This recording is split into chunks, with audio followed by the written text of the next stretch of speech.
Please turn your sound on to hear full explanations of our answers. Thank you.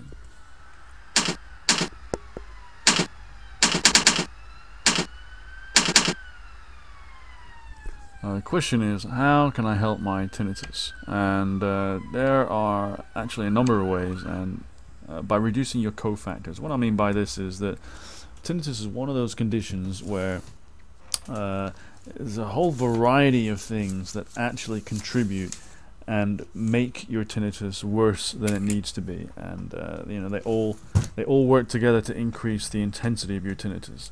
And if you look at all these different aspects and try to neutralize them, then you can obtain a major reduction in your intensity, get great relief from your tinnitus, and have a vastly improved quality of life.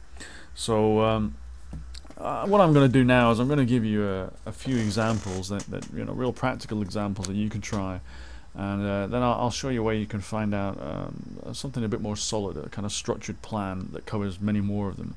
So one of the big ones is in your diet, and there is a substance that's present in many foods called salicylate acid. And although it's got the name acid, it doesn't mean that it's dangerous just because it has the name acid. This is normally harmless to most people, this substance. It's in many fruits and vegetables and all kinds of foods, and it's not added, it's just naturally occurring. And the problem is, though, that for people who have tinnitus, is that foods that are high in salicylate acid will actually aggravate your tinnitus and make it worse than it needs to be. So what you want to do is you want to look at your diet, identify the levels of salicylate acid in them, or basically just find out which foods are high in this acid and which foods are low, and you want to replace the ones that are high in it with the ones that are low. And you'd be surprised actually some of the foods. You can look up on Google salicylate acid levels of food, and you'll see various groupings.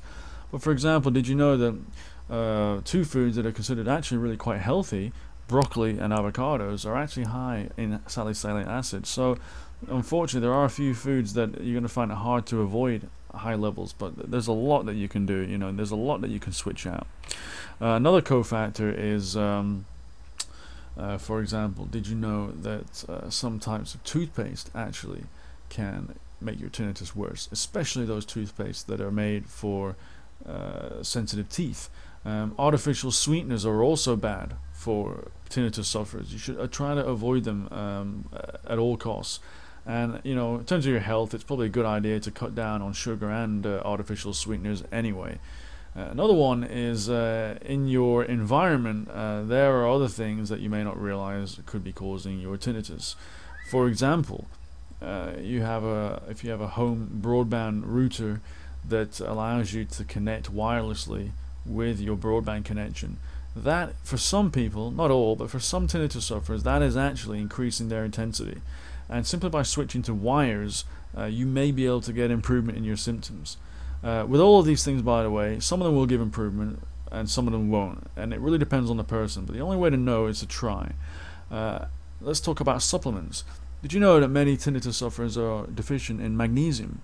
And that also means that some tinnitus sufferers who take magnesium as a supplement, for example magnesium citrate, which is a very common one, are able to get improvement. Not all of them, but some. So it's definitely worth trying some of these supplements. Another thing, did you know that if you have more fiber in your diet, it lowers your cholesterol, and low cholesterol levels are associated with reduced tinnitus intensity. The higher your cholesterol, the worse your tinnitus is going to be. And that's also because tinnitus it's well known to be related to blood flow, and if you have high cholesterol, then that kind of goes against that in terms of your cardiovascular health. So that is the explanation for that.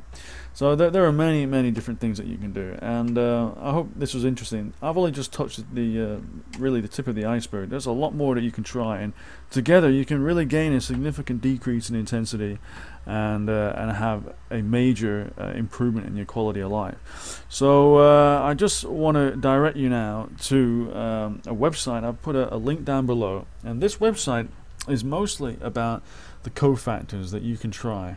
And if you follow the steps on this website, follow the method described, then it will allow you to look all over your life at all the different possible factors and to reduce your tinnitus intensity and gain major increase in improvement in quality of your life.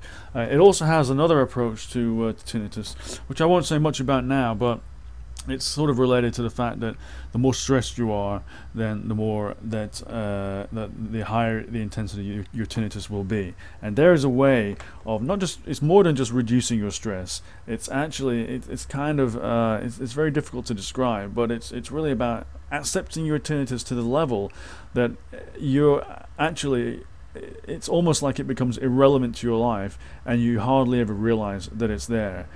This sounds a little bit, sounds a little strange. It's not new age or anything. It sounds a little bit crazy even to some people.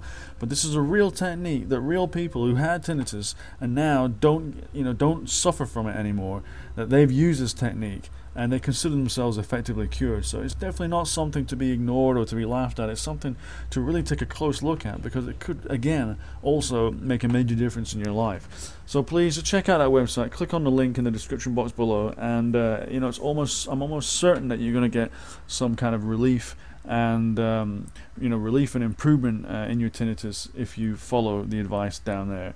So just click on that link. I'll see you soon in another video. Take care.